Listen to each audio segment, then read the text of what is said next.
Gdje ste ljudi, evo me opet, dobrodošli u moj kanal. Vruće je danas kod mene u Brazilu, uvijek je vruće, mislim, nevjerovatno. Danas sam bio cijel dan na moru, mamuran, strašno, katastrofa. Danas ja neću pričati o mojim mišljenjama o Srbiji ili o Brazilu. Ja danas ću pričati o alkoholu. Ja sjećam se kad sam bio dete da uvijek sam razmišljao zašto ljudi toliko piju.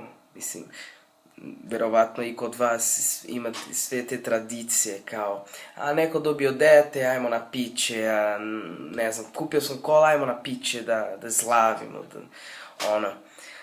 I sad baš mjesecima razmišljam o tome da li sam ovisan na alkohol, jer svaki put kad slazim sa drugarima, ja osjetim da moram da pijem da bih si lijepo proveo.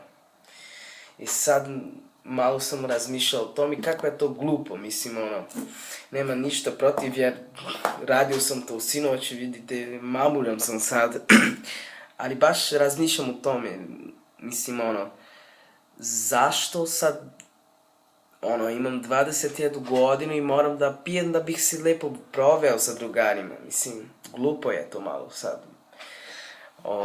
Tako da, ja sam odlučio da prestanem da pijem sutra i da prestanem da pušim cigare isto.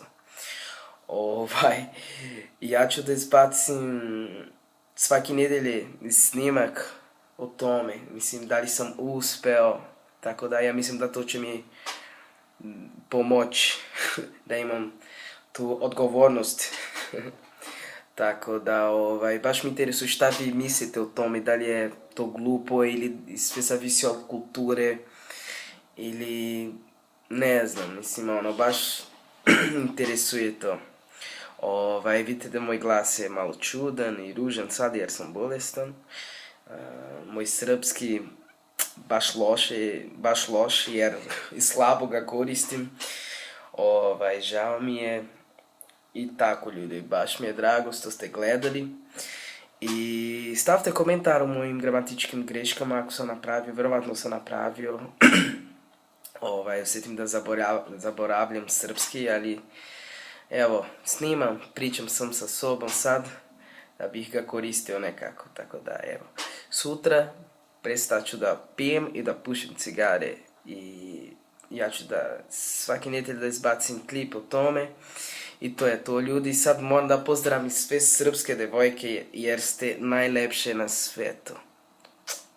Vidimo se ljudi.